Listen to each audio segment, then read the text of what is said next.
حميد مجيد سبحانك لا علم لنا إلا ما علمتنا إنك أنت العليم الحكيم মুআজ্জাজ মুহতারাম মুসল্লিয়ানে কেরাম মুরব্বিয়ানে ইজম যুবক বন্ধুরা ছোট বাচ্চারা পর্দার আড়ালে অবস্থানরত সম্মানিতা মা ও বোনেরা, শুকরিয়া রব্বে করিমের দরবারে যার তৌফিকে সাপ্তাহিক এই দর্শে তাফসিরে আসার সুযোগ পেয়েছি। কালিমাতুশ শুকর পড়ি আলহামদুলিল্লাহ। গত সপ্তাহ বন্ধ ছিল তাফসির মাহফিলের কারণে, অনেকেই মাহফিলে ছিলেন, সব পেয়ে গেছেন তাফসিরের। আল্লাহ তাআলা আমাদেরকে এই তাফসির ধরে রাখার তৌফিক দান করেন। কেমনে ধরে রাখবেন? মুট করে উপস্থিতির মাধ্যমে। বন্ধ করে চলে যেতে পারতাম, একটা এলান সহজ, ওই যে চন্ডাল বুক তাফসির করি, মাহফিল টাফিল থাকলে ঘোষণা করে দেই আজকের জন্য তাফসির মুলতবি। আগেও জানে না, আসরের পরে ইমাম সাহেবকে বলে দিই, মাগরিবের সময় ঘোষণা করে ইনশাআল্লাহ পরবর্তী তাফসিরে সাক্ষাৎ হবে।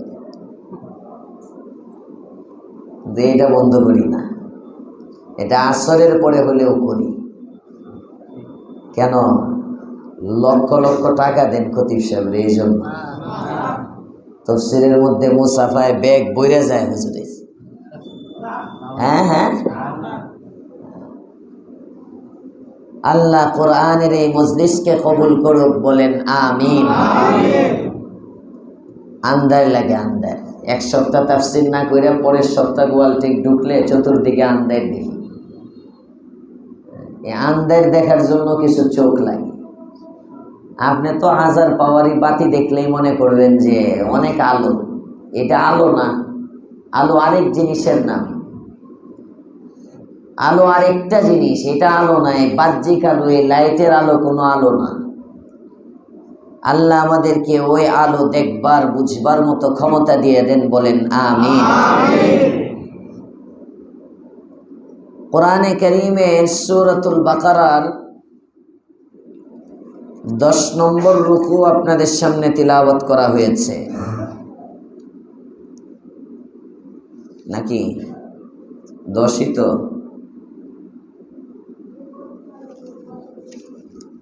কই 6 নম্বর রুকু ভুল বলছি, আপনাদের সামনে তিলাওয়াত করা হয়েছে। 83 নম্বর আয়াত, 84, 85, 86 চারটি আয়াত পড়েছি। আয়াতের মধ্যে আলোচনা চলতেছিল আল্লাহ পাক রব্বুল আলামিন বনি ইসরাইল থেকে কিছু অঙ্গীকার নিয়েছিলেন। তন্মধ্য থেকে 1 নম্বর অঙ্গীকার হলো লা তা'বুদুনা ইল্লাল্লাহ, আল্লাহ ছাড়া কারো গোলামি করো না, ইবাদত করব একমাত্র কার? আল্লাহ। সবাই বলছেন? যারা যারা বাকি আছেন শুধু তারা বলেন তো। মাশাআল্লাহ, একজনও বাকি নাই। এই যে এখন ওয়াজ বুঝতেছি। ওয়াইদ আখাযনা মিসাকা বানি ইসরাঈলা লা তা'বুদুনা ইল্লাল্লাহ, আমি অঙ্গীকার নিলাম বনি ইসরাইল থেকে এ মর্মে যে তোমরা আল্লাহ ছাড়া কারো ইবাদত করো না। 1 নম্বর। 2 নম্বর ওয়াবিল ওয়ালিদাইনি ইহসানা, বাবা মার সাথে ভালো ব্যবহার করো। এটা হলো 2 নম্বর আদেশ। কোরআনে কারীমের মধ্যে জায়গায় জায়গায় আল্লাহ তাআলা আল্লাহর ইবাদতের সাথে বাবা মার সাথে খেদমতের বিষয়টা আলোচনা করছে অনেক আয়াতে। ওয়া'বুদুল্লাহ ওয়া লা তুশরিকু বিহি শাইআ ওয়া বিল ওয়ালিদাইনি ইহসানা। আরেক জায়গায় বলতেছেন ওয়া ক্বাদা রাব্বুকা আল্লা তা'বুদু ইল্লা ইয়্যাহ ওয়া বিল ওয়ালিদাইনি ইহসানা। এভাবে অনেক আয়াতের মধ্যে আল্লাহ পাক রব্বুল আলামিন আল্লাহর ইবাদতের পরেই বাবা মার সাথে সদ্ব্যবহারের কথা বললেন। কেন? মুফাসসিরিনে কেরাম লিখেন, তার কারণ হলো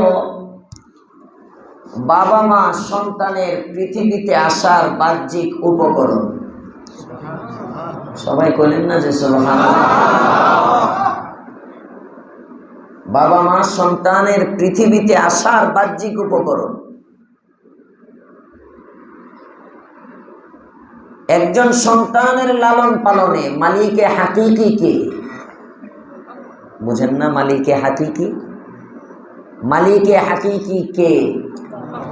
হাকিকি মানে বাস্তব। কিছু তো শুনতে শুনতে এতদিনে শিখে ফেলার কথা। মালিক মানে তো মালিক, তো মালিকে হাকিকি আমাদের বাস্তব মালিক কে? আল্লাহ তাআলা। রব কে? পালেন কে? হাকিকতে তো আল্লাহ তাআলাই লালন পালন করে। বাকি বাবা মারও আমাদের লালন পালনের মধ্যে কিছুটা দখল আছে। বাপ মার মাধ্যমে আল্লাহ তাআলা কিছু কাজ করান। ডাইরেক্ট আল্লাহ পাক রব্বুল আলামিন আমাদের খাওয়ান না, বাবার উপার্জনের মাধ্যমে খাওয়ান। সুবহানাল্লাহ। ডাইরেক্ট ফেরেশতার মাধ্যমে আল্লাহ তাআলা আমাদেরকে পৃথিবীতে পাঠান না, মায়ের গর্ভের মাধ্যমে আমাদেরকে পাঠান। সুবহানাল্লাহ। বিসমিল্লাহ। হয় নাই তো বড় মিশাইছো, আবার মিশাই না, মিশানো সারা হাল একটু গরম দাও, ব্যাস চার মতো।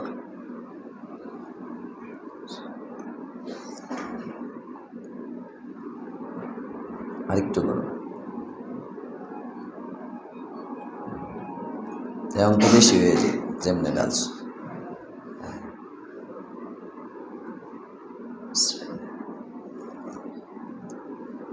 ঠিক আছে। কফি না পানি? অনেকে তো মাগরিবের পরে কইব হুজুরও কফি খাইতেছে, আমিও গিয়ে খাই। মা পৃথিবীতে আসার বাহ্যিক উপকরণ, গর্ভের মাধ্যমে আল্লাহ তাআলা পাঠিয়েছেন। সুবহানাল্লাহ বলেন। আল্লাহ তাআলা ইচ্ছা করলে বাবা মা ছাড়াও পালতে পারেন। পারেন না? পারেন। মার দুধ ছাড়া আল্লাহ তাআলা পালতে পারেন সন্তান। পালছেন, দেখাইছেন। মারিফাতে ইলাহি একটা কিতাব আছে আমার রুমে, শাহ আব্দুল গনি ফুলপুরি রহমতুল্লাহ আলাইহির লেখা। মূলত ওখানে আলহামদুলিল্লাহ রাব্বিল আলামিনের তাফসীরের মধ্যে শাহ হাকিম আখতার সাহেব এটা সংকলন করছেন। অনেক ওয়াকিয়া আনছেন। মালাকুল মাউত আজরাইল, তাকে আল্লাহ তাআলা জিজ্ঞেস করেন, হে মালাকুল মাউত,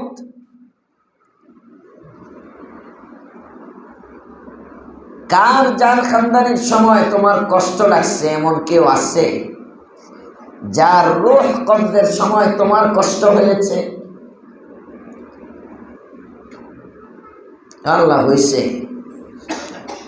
ছোট্ট একটা বাচ্চা আমার সাথে যাইতেছে, হঠাৎ করে নদী পথে যাচ্ছিল, ঘূর্ণিঝড় শুরু হয়েছে। এই ঝড়ের কবলে বাচ্চাটার কেউ নাই, আপনি বলছেন তার মার রূহ কবজের জন্য। তখন আপনার আদেশ বাস্তবায়নের জন্য আমি তার মার রূহটা কবজ করলাম। সব মানুষ মারা গেল, কিন্তু বাচ্চাটা জীবিত ছিল। ওই যে ছোট্ট বাচ্চার মা, যেমন কিছু কিছু মৃত্যু অনেক কষ্টের। কথা বলেন না কেন? এই যে একটা জানেন দেশ তোলপাড়, ভাঙচুর চলতেছে, জায়গায় জায়গায় আন্দোলন চলতেছে, আলটিমেটাম চলতেছে। আপনি 100 আলটিমেটাম দেন, যার গেছে তার কি আর ফিরে আসবে? আপনি এখন আলটিমেটাম দিয়ে কি করবেন? পুরা দেশ আগুন লাগিয়ে দিলে কি হবে? জান যেটা চলে গেছে এটা তো আর আসবে না। ছোট্ট একটা বাচ্চা, হ্যাঁ, বাবা হারা, স্ত্রী স্বামী হারা, মা সন্তান হারা, কিছু মৃত্যু মানা যায়, মানতে তো হয় সবই, না মাইনে আপনি করবেনটা কি? কিন্তু কিছু মৃত্যু অনেক কষ্টের, সবর করা অনেক কষ্ট হয়। যেমন উসমান হাদির মৃত্যু, এটা তার পরিবারের জন্য সবর অনেক কষ্টের। বাকি দেশের মানুষও আন্দোলন করতেছে, কে কি নিয়তে করতেছে আল্লাহ মালিক জানে, কে দরদ নিয়ে করতেছে আর কে নিজের স্বার্থ বাস্তবায়নের জন্য করতেছে, এটা আল্লাহ জানে, ওটা আল্লাহর কাছে। ইলাল্লাহিল মুস্তাকা বলা যায় না, কারণ আপন চেনা যায় না। তো কাছের মানুষ নির্বাচনী গণসংযোগের মধ্যে থেকে যদি গুলি করতে পারে, পার্শ্বের মানুষ যদি গুলি করতে পারে, তাহলে আন্দোলনে যে অন্য কোনো স্বার্থ নাই এটা কিভাবে বুঝবে না? এই জামানা সম্পর্কে পয়গম্বর বলছেন, একটা সময় আসবে, মরবে, কেন মরতেছে তাও জানে না, মারবে, কেন মারতেছে তাও জানে না। আল কাতিল ওয়াল মাকতুল লা ইয়ালামান, দুইজনের একজনও খবর রাখবে না কেন তাকে হত্যা করা হচ্ছে আর কেন সে মারতেছে। আল্লাহ আমাদেরকে হেফাজত করুক, বলেন আমিন। কিছু মৃত্যু বড় কষ্টের, যে মৃত্যুটা ছোট্ট একটা বাচ্চা রেখে গেছে, অনেক কষ্টের, তার পরিবারের জন্য কষ্ট হচ্ছে। মালাকুল মাউত বলে, ছোট্ট বাচ্চাটা রেখে আপনি মায়ের জান কবজ করতে বললেন, ওই সময় আমি আজরাইলেরও কষ্ট লাগছে, কিন্তু কিছু করতে পারি নাই। কি করব? আপনার আদেশ মানতে বাধ্য। আল্লাহ তাআলা বলেন, আজরাইল তুই তো খালি এতটুকুই জানলি, পরেরটা জানোস? ডাক দিয়ে বলে, মালাকুল মাউত ওই বাচ্চাটাকে সমুদ্রের ঘূর্ণিঝড়ের কবলে পড়ে সব মানুষগুলো যখন মৃত্যুবরণ করলো, আমি আল্লাহ তাআলা ওই বাচ্চাটাকে বাঁচাইলাম। শুধু বাচ্চাটাকে বাঁচাইলাম না, না, না, একটা কাষ্ঠখণ্ডের মধ্যে তাকে রেখে ওই পানির উপরে কাষ্ঠখণ্ডটা ভাসায় ভাসায় সমুদ্রের কিনারে নিয়ে আমি আল্লাহ তাআলা তাকে পানির থেকে মুক্তির ব্যবস্থা করে দিলাম। সমুদ্রের কিনারার মধ্যে যখন এটা গেল, এই বাচ্চা হামাগুড়ি দেওয়ার ক্ষমতা নাই, বাচ্চাটা হাঁটার ক্ষমতা নাই, বাচ্চা ধরার ক্ষমতা নাই। আমি আল্লাহ পাক রব্বুল আলামিন সমুদ্রের ঢেউকে বললাম, একটা ঢেউ বড় করে একটা ঢেউ গিয়ে একে সমুদ্রের উপরিভাগের মধ্যে রেখে আসো। সমুদ্রের পাড়ে গেছেন না অনেক সময়? জুবাইর আহমদ গেছে সমুদ্র সৈকত টৈকতে গেছেন না কখনো? অনেক সময়, হ্যাঁ, কেউ না গেলে আমার শ্রোতা একজন তো আছে, গেছে অনেকে, যে আমিও গেছি সমুদ্রের পাড়ে, আমিও গেছি। অনেকে খুঁজবো, দেখি সার্চ দিয়ে হুজুরের ছবি কবে দেখা যায়, কারে লয়ে গেছে। আমি গেছি তখন আমি ছোট, হিফজখানায় পড়ি, আব্বুর মাহফিল ছিল মহেশখালী, কক্সবাজার সমুদ্রের উপর দিয়ে স্পিড বোটে গিয়ে যে মহেশখালী যে দ্বীপ আছে, ওখানে আব্বুর মাহফিল ছিল। তখন সফর সঙ্গী হিসাবে আমি গেছিলাম, পিকনিকে না, ঘুরতে না। ঘুরতে যাওয়া নিষেধ না, যাইবেন আল্লাহর কুদরত দেখার জন্য যাইবেন। কতটি বিড়িখোর, বাবাখোর, গাঁজাখোর এদের লগে যাইবেন না। একসাথে যায় টুরে, সবটি গিয়ে বিড়ি টানে, ধুমায় সিগারেট খায়, আর টাঙ্কি মারে, আড্ডা মারে, আছে না নাই? না, টোর দিবেন, ট্যুর দেওয়া ভালো, খারাপ না। মাঝে মাঝে ইবাদতের জন্য যাবেন, নিজের পরিবার নিয়ে যাবেন, শিক্ষার জন্য যাবেন। বাকি ওখানে গিয়ে গেছেন বেগম সাহেবারে নিয়ে, এরপরে ওই জায়গায় আপনারও ছবি তুললেন, বেগম সাহেবারও ছবি তুললেন, এরপরে সুন্দর এই নেক্সট ছবিটা হোয়াটসঅ্যাপের মধ্যে স্ট্যাটাস বলে না এটা নাকি, ওই যে অটো আইতে থাকে স্টোরি, আমি তো এটা কইতেও পারি না, কই একটা দিলে এটা মানে অটোমেটিক সবাই দেখতে পারে একটা জায়গায় আছে, এই জায়গায় অনেকে ছবি দিয়ে রাখে। দেখবেন না কেন? আপনার দেখতে হবে। আমার ওয়াইফকে আপনি দেখবেন না তা হতে পারে? আপনার কাজ কি? শুধু আপনারটা দেখলে হবে, আমারটাও দেখতে হবে, আছে না নাই? আল্লাহ বুঝার তৌফিক দেখ, বলেন আমিন। বাজারের দোকানের সামনে না স্যাম্পল রাখে, আরএফএলের দোকানে আরএফএলের স্যাম্পল থাকে, সিঙ্গারের সামনে সিঙ্গারের স্যাম্পল থাকে, স্যামসাং এর সামনে স্যামসাং এর স্যাম্পল থাকে। আপনার বেগম রেও তো আপনি বাজারের পণ্য বানায় ফেললেন। আসতে বলেন কেন? জোরে বলেন ঠিক না বেঠিক? আপনার বেগম কি বাজারের পণ্য? লজ্জা লাগে না? আপনার বেগমের ছবিটা আপনি হোয়াটসঅ্যাপের মধ্যে দিয়ে রাখলেন, আপনার হোয়াটসঅ্যাপে 350 মানুষের গ্রুপ থাকতে পারে, 500 মানুষের কানেকশন থাকতে পারে, অটোমেটিক বাজারি পণ্যের মতো আপনার স্ত্রীকে আপনি শো করতেছেন। লজ্জা হয় না মুসলমান পরিচয় দিতে? কবে লজ্জা হবে? কি সার্থকতা এটার মধ্যে? কি বড় লোকি এটার মধ্যে? আল্লাহ হেদায়েত দান করো, বলেন আমিন। আল্লাহ জানে বাড়ে না কমে। আমি কাউকে টার্গেট করে বলে নেই, কাউকে না, আমি আমভাবে বলছি, আমভাবে বলছি। হয় অনেক সময় অনেকে দেয় এই ছবিগুলো শেয়ার করে ফেসবুকে দেয়, আপনি ফেসবুকের মধ্যে দিলেন, কত মানুষ দেখলো, কেন? গাড়ি নাকি এটা? কথা বলে না।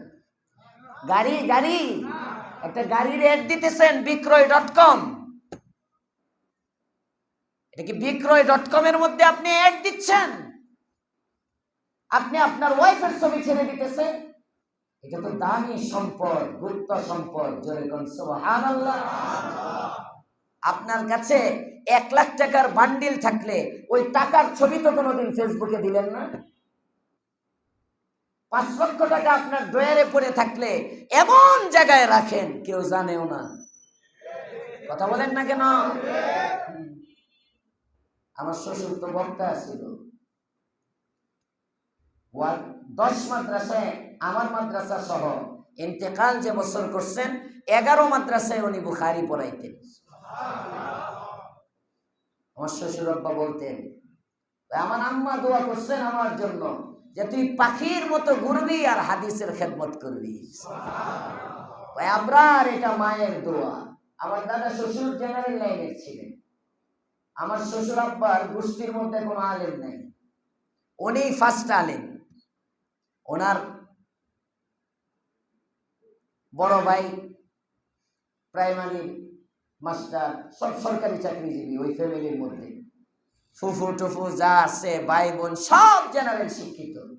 আমার শ্বশুরও পড়তেন।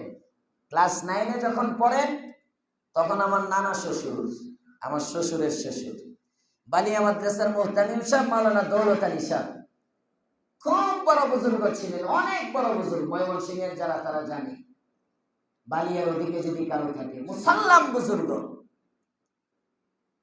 সাহেবে কাশফ বুজুর্গ ছিলেন। পাইতলার তলার মতো কালা ছিল, আমি দেখি নাই, আমার জন্মের আগেই মারা গেছে। খুব কালো ছিলেন, কালো মানিক বলতো ওনাকে, কালো মানিক।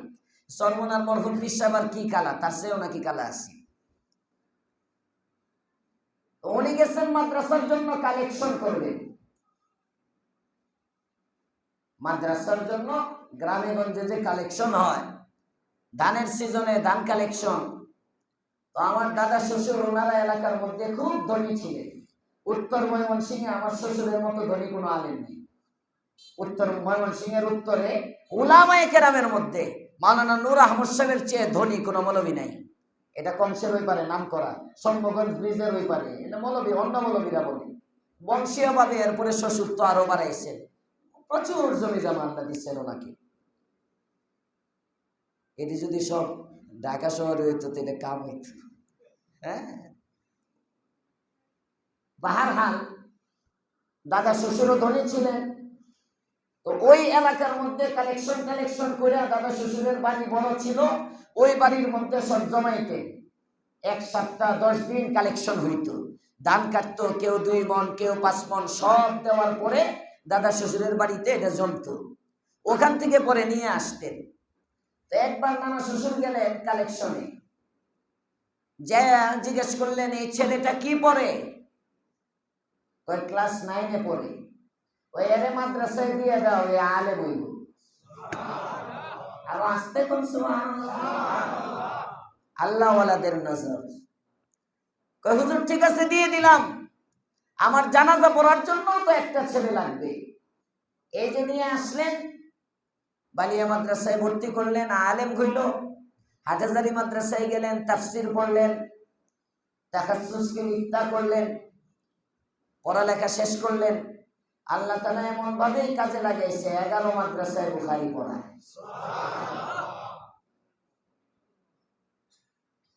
আল্লাহ, আল্লাহ জান্নাতুল ফিরদাউসের উচ্চ মাকাম দান করেন, বলেন আমিন। কথাটা এই জন্য বললাম, কোন ব্যাংক অ্যাকাউন্ট ছিল না আমার শ্বশুরের, ব্যাংক অ্যাকাউন্ট ছিল না। কষ্ট হইতেছে আপনাদের? অনেকে আইসি তাফসির শুনতে, হুজুর দোহর বাড়ির গল্প করে না, শিক্ষার জন্য একটা ইচ্ছা শুনে গেছি।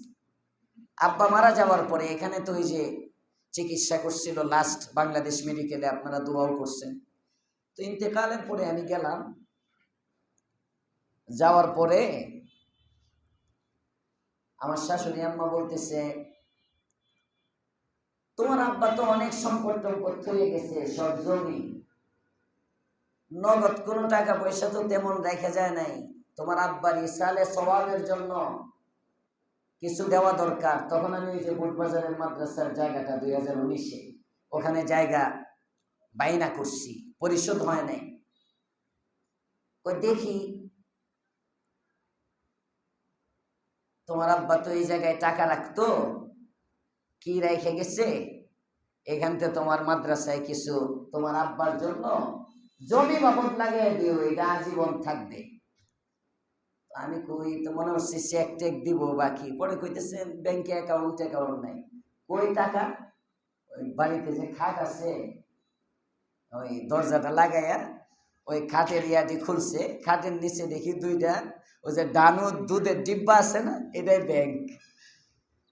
এই ডানুর দুধের ডিব্বার মধ্যে টাকা। তো পরে আমারে নিয়ে গুনছে, 11 লাখ কত টাকা যেন ওখানে ছিল, এটা ওই সিজনে। তখনও তো মাহফিল টাহফিল চলতেছিল। এরপরে মাদ্রাসায় 10টা মাদ্রাসায় পড়াইতেন, যে সম্মানী কোথাও চুক্তি করতেন না, দৈনিক 3টা 4টা প্রোগ্রাম করতেন, সবগুলোতে সভাপতি অথবা সহসভাপতি থাকতেন ওদিকে। তো গয়না পরে আমার কাছে 3 লাখ টাকা দিল, যে তুমি এটা মাদ্রাসায় জায়গা বাবদ লাগাও। আবার ওখানে এক মাদ্রাসা, ওই মাদ্রাসায় দিছে 2 লাখ। এরই পরে আমার শাশুড়ি বিভিন্ন জায়গায় দান খয়রাতের মধ্যে ব্যয় করছে। ইন্তেকালের আগ পর্যন্ত ঘরের কেউ জানে না আমার শাশুড়ি আর শ্বশুর ছাড়া এখানে যে টাকা আছে, এটা আমার বলা উদ্দেশ্য। 1 লাখ টাকার একটা বান্ডিল হলে তো আপনি কাউকে জানান না। যদি 20-50 হাজার টাকা থাকে, চুপি চুপি বেগমের কাছে দিয়ে, কিংবা বিয়ের আগে মার কাছে বা বাবার কাছে যে নিরিবিলি এটা অমুক জায়গায় লুকায় রাখো, ঘরের সব একেবারে গোপন জায়গার মধ্যে লুকান। কথা বলেন ঠিক না ঠিক? কারণ চুরি হয়ে যেতে পারে। 1 লাখ টাকা আপনার কাছে আছে, এটা যদি আপনি ছবি তুলে আপনি স্ট্যাটাস দেন, আজকে আপনার ঘরের মধ্যে তাজা ছবি, রাত্রে বেলায় কোনো বন্ধু আপনার ঘরের মধ্যে যাইতে পারে, ঠিক না ঠিক? তো আপনার সুন্দরী বেগমটারে যে আপনি ছেড়ে দিলেন, ভয় হয় না কেন? এটা কেউ কেউ নিয়ে যেতে পারে। আস্তে কেন জোরে বলেন, ঠিক না ঠিক? পরক্রিয়া কোত্থেকে হয়? আপনি ছবি দিয়ে দিবেন সামনে বাজারি পণ্যের মতো, আর আপনার ওয়াইফের সাথে একজন এসে পরে কানেকশন করবে, তখন আপনি বলবেন যে হুজুর অমুকে আইসা আমার 2 বাচ্চার ভালো হয়ে গেছে। তো 2 বাচ্চার মানে বলো তো কি হলো? তুই তো স্যাম্পল বাজারে ছাড়ছিস, কম বক্স জানি কোথাকার। আল্লাহ হেদায়েত দান করুক, বলেন আমিন। তিতা লাগতেছে বেশি, আল্লাহ তিতা লাগলে তিতাই লাগুক, মিঠা লাগলে মিঠা লাগুক, হেদায়েত দান করুক, বলেন আমিন। এজন্য যারা এখানে আছেন, কেউ নিজের বোন, নিজের মা, নিজের ওয়াইফ, নিজের উপযুক্ত মেয়ে, প্রাপ্তবয়স্ক মেয়ে, তাদের ছবি বলেও ইমোতে, ফেসবুকে, স্টোরিতে, এটার নাম কি সবুজটা, হোয়াটসঅ্যাপ, এই হোয়াটসঅ্যাপের স্টোরির মধ্যে আজকের পরে আর দিব না, নিয়ত করছি ইনশাআল্লাহ। কারা কারা দেখি ইনশাআল্লাহ। আল্লাহ কবুল করুক, বলেন আমিন। যদি করেন আপনার ফায়দা হইব, আমার কিছু বুড়ার তো আর নাই, সমস্যা নাই। আর আপনারা দিলেও সমস্যা নাই, বুড়ি হয়ে গেছে আর কি, জিন্দেগি শেষ, জিন্দেগি শেষ। বুড়ি মানুষ দেওয়া যায়, সমস্যা নেই, কথা দেন না। আবার পর্দা শিথিল হয়, কিছু কিছু জায়গায় পর্দা শিথিল হয়, আপনি জওয়ান মানুষ দিয়ে দিলেন, যুবতী দিয়ে দিলেন, এগুলো থেকে বিরত থাকা চাই। আল্লাহ কবুল করুক, বলেন আমিন। গুপ্ত জিনিস, স্ত্রী নিয়ে ঘুরতে যাইবেন, ছবি দিবেন না, কথাটা এখানে ছিল, মনে আছে তো? সমুদ্র সৈকতে যারা গেছেন তারা দেখছেন মাঝে মাঝে ঢেউ আসে, মনে হয় আপনার হাঁটু পর্যন্ত পানি বাড়ি খেতেছে, পানি একদম হাঁটুর সাথে, এরপরে আবার পানিটা সামনের দিকে চলে যায়, আপনি শুকনায় দাঁড়িয়ে রয়েছেন, এমন হয় না অনেক সময়? আল্লাহ পাক রব্বুল আলামিন বলেন, মালাকুল মাউত এই বাচ্চাটা যখন সমুদ্রের পাড়ে আসলো, আমি আল্লাহ তাআলা সমুদ্রের ঢেউকে বললাম, এটা ছোট্ট একটা শিশু, এই শিশু হামাগুড়ি দিয়েও উপরে উঠতে পারবে না, বড় একটা ঢেউয়ের মাধ্যমে ধাক্কা দিয়ে এই শিশুটাকে আমি নদীর পাড়ের মধ্যে উঠে দিলাম। খাওয়াইব কি? এই শিশুর ছায়ার জন্য আমি আল্লাহ একটা কুদরতি গাছ সেখানে রোপণ করে দিলাম। সুবহানাল্লাহ। গাছ ছায়া দেয়, বাচ্চাটা ওখানেই থাকে। খাওয়ার ব্যবস্থা কি? একটা বাঘিনী, ওই বাঘিনীর দুধ আমি আল্লাহ তাআলা বাচ্চাটাকে পান করাইলাম। আল্লাহ পারেন, জিন্নাতের মাধ্যমে বাচ্চাটাকে শিক্ষা দীক্ষা দিলাম। লম্বা লম্বা লম্বা ঘটনা, আমি সংক্ষেপে বলতেছি। অনেকদিন আগে ওয়াজ করছিলাম আমি, অনেকদিন আগে সূরা ফাতিহার তাফসিরে আলহামদুলিল্লাহি রাব্বিল আলামিন রব বুঝাইতে যায় আমি বলছিলাম, জিন্নাতের মাধ্যমে তাকে ভাষা শিখাইলাম, শিষ্টাচার শিখাইলাম, আদব কায়দা শিক্ষা দিলাম। আমি আল্লাহ তাআলা বাচ্চাটাকে বড় করে যুগের বাদশা বানাইলাম। আল্লাহ সব পারেন, কিন্তু করেন না। আপনি আমাকেও মায়ের পেট ছাড়া পাঠাইতে পারতেন, পাঠান না, এটা আল্লাহর নিজাম না। যেহেতু আল্লাহ তাআলা আমার লালন পালনে, আপনার লালন পালনে বাবাকেও ব্যবহার করেন, মাকেও ব্যবহার করেন, সুতরাং পৃথিবীতে আল্লাহর পরে সবচেয়ে বেশি অধিকার হলো বাবার এবং মা। এজন্য আল্লাহ কোরআনে বলেন, ওয়া ইযা আখাযনা মিসাকা বানি ইসরাঈলা লা তা'বুদুনা ইল্লাল্লাহ। বনি ইসরাইলের কাছ থেকে আমি অঙ্গীকার নিলাম, শুধু এই অঙ্গীকার বনি ইসরাইলের জন্য না, এই অঙ্গীকার বনি ইসরাইলের মাধ্যমে তোমার জন্য, লা তা'বুদুনা ইল্লাল্লাহ, আল্লাহ ছাড়া কারো ইবাদত করো না। ইবাদত করব কার? আল্লাহ। ইবাদত করব কার? আল্লাহ। আর ওয়াবিল ওয়ালিদাইনি ইহসানা, এবং বাবা মার সাথে ভালো ব্যবহার করো, বাবা মার সাথে ইহসান করো। বলছিলাম কিনা আমার মনে পড়ে না, একটা হলো ইনসাফ আর একটা হলো ইহসান। একটা হলো ইনসাফ আর একটা হলো ইহসান। এতটা করে দাও, কিচ্ছু শিখো না তোমরা, কাছে কাছে থাকো। আরো কমায় একটু গরম দিবা, গলার ভাব বুঝতেছো না, আর একটা চিল্লাইতে হইব গিয়ে।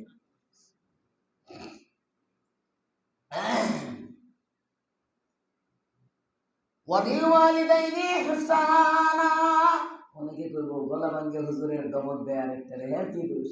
না, গরম পানি, এটা হালকা একটু, কফি টফি না, হালকা একটু গরম পানি, এটা পরিমাণ মতো। ঠান্ডা হয়ে গেছে এটা না, তো ফ্লাক্স লেবেন ডিশ মার্কাবো তো বাঙ্গারুঙ্গা একটা ফ্লাক্স কিনে থইও আমার রুমে, হ্যাঁ টাকা নিও আমার কাছে, একটা ফ্লাক্স কেনার মতো পয়সা তো আসছে আলহামদুলিল্লাহ। ওয়াবিল ওয়ালিদাইনি ইহসানা, একটা শব্দ ইহসান, একটা শব্দ ইনসাফ। ইনসাফ হলো সমতা, আর ইহসান হলো বাড়তি। বুঝেন, ইনসাফ হলো আপনার অধিকার, আর ইহসান হলো, ইহসান বুঝান মুফাসসিরিনে কেরাম তাফসীরে কবীরের মধ্যে ইহসান বুঝাইছেন। ইহসান, তো ইহসান কি জানো? আপনি মনে করেন আপনার বাবা আপনাকে বলল ৫,০০০ টাকা হাতে দিয়ে, এই ছেলে সবসময় তো সাপ্তাহিক মাসিক বাজার আমি করি, এই মাসের বাজারটা আমার শরীরটা খারাপ লাগতেছে, তুমি করো। আপনি করতে গেলেন, বাজার করতে গিয়ে ৫তলা সিঁড়ি কাঁধে করে বাজারগুলো উঠাইছেন, 2 হাতে কাঁধে অনেক কিছু কিনে নিয়ে আসছেন। আনার পরে যখন বাবার সামনে আপনি ঢুকবেন ঘরে, ঠিক এই সময় মনে হয়েছে আমার বাবা তো আমাকে বলছিল একটা জর্দার কৌটা কিনে আনতে, কথার কথা, এক বিড়া পান আনতে। বাজার তো সব করলাম, কিন্তু পান তো আনি নাই। আপনি চিন্তা করলেন, আচ্ছা ঠিক আছে, ঘরের ভিতরে বাজারগুলো ঢুকাই, তারপরে গিয়া পান নিয়ে আসে, আব্বুরে বলবো না, মনে নাই। এটা একটা সুরত।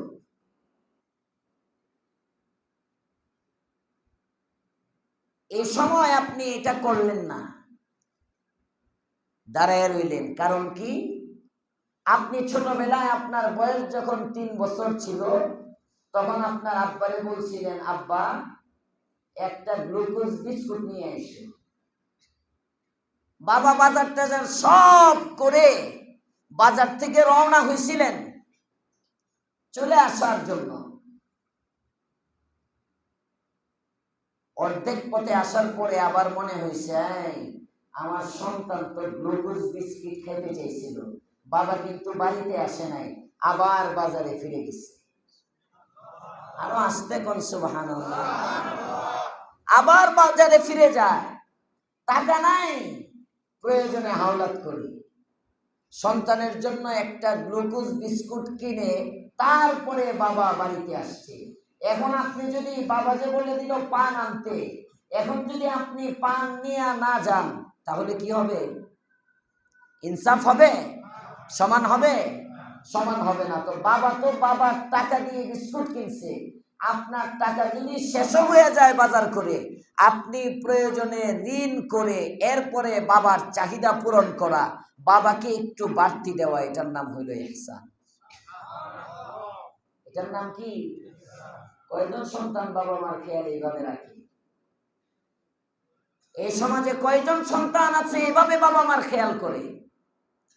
আল্লাহ আমাদেরকে করবার তৌফিক দেন, বলেন আমিন। আল্লাহ তাআলা বলতেছেন, ওয়াবিল ওয়ালিদাইনি ইহসানা, বাবা মার সাথে ভালো ব্যবহার করো, বাবা মার উপর ইহসান করো। মানে বাবা মা তোমাকে যা দিয়েছেন তার থেকে বাড়তি দাও। সুবহানাল্লাহ কয় না? এটা কিয়ামত পর্যন্ত সম্ভব না বাড়তি দেওয়া। আল্লাহর পয়গম্বরের সাহাবী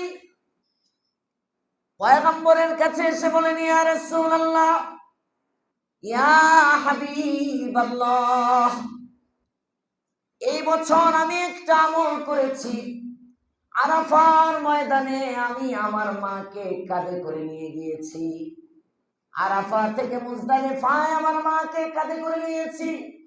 মুজদালিফা থেকে মিনা পর্যন্ত আমার মাকে আমি কাঁধে বহন করে নিয়েছি। হুইল চেয়ারের ব্যবস্থা তখন ছিল না, গাড়ি ঘোড়ার ব্যবস্থা ছিল না। হজের কাজের জন্য বাসা থেকে মিনায় গেলাম কাঁধে নিয়ে, মিনা থেকে আরাফায় গেলাম কাঁধে নিয়ে, আরাফা থেকে মুজদালিফায় গেলাম কাঁধে নিয়ে, মুজদালিফা থেকে আবার রমিয়ে জিমার করার জন্য মাকে কাঁধে নিয়ে গেলাম। ওখান থেকে আবার তোয়াফ করার জন্য 7টা চক্কর আমি আমার মাকে কাঁধের মধ্যে বসায় দেওয়াইলাম। 7 চক্করের পরেই হাবিব শেষ না, সাফা মারওয়া সাই করার জন্য আমি আমার মাকে কাঁধে করে সাফা থেকে মারওয়া, মারওয়া থেকে সাফা 7টা চক্কর আমি সাফা মারওয়ার মধ্যে দিয়েছি। ইয়া রাসূলুল্লাহ, ইয়া হাবিবাল্লাহ, এইভাবে আমি আমার মাকে নিয়ে হজের কাজ সমাপ্ত করেছি। পয়গম্বর, আপনার কাছে জানতে চাই, আমি কি আমার মায়ের ঋণ শোধ করতে পেরেছি? আমি কি আমার মায়ের ঋণ শোধ করতে পেরেছি? আপনার কাছে আমার প্রশ্ন। আল্লাহর পয়গম্বর বলেন, সাহাবী, মায়ের ঋণ তো বহু দূরে, এক ঢোক দুধের ঋণও তুমি এখনো শোধ করতে পারো নাই। কেমনে দিবেন বাড়তি মাকে? সারা জিন্দেগি যদি বাবা মার খেদমতে ওয়াকফ করে দেন, বাবা মার হক আদায় সম্ভব না। কোনদিন কোন 1 সেকেন্ডের জন্য বাবা মা যেন সন্তানের দ্বারা কষ্ট না পায়, সন্তান যেন বাবা মাকে কষ্ট না দেয়। এজন্য আল্লাহ তাআলা বলতেছেন, ওয়াবিল ওয়ালিদাইনি ইহসানা, এই বাড়তি দিবি, বাবার পাওনা থেকে বাড়তি দিবি, মার পাওনা থেকে বাড়তি দিবি, কমাস কম আসলটা যেন থাকে। সুবহানাল্লাহ। ওয়াবিল ওয়ালিদাইনি ইহসান, বাবা মার হক কয়টা বলেন? 14টা। কয়টা? 14টা। জীবদ্দশা 7টা, মৃত্যুর পরে 7টা। আছে, এই বয়ানও আছে আমার। বাবা মার হক 14টা, জীবদ্দশায় 7টা, মৃত্যুর পরে 7টা। এই মোট 14টা হক। এই 14 হক যদি আদায় করে তাহলে বাবা মার সাথে ইহসান হয়। আল্লাহ আমাদেরকে হকুকগুলো আদায় করার তৌফিক দেন, বলেন আমিন।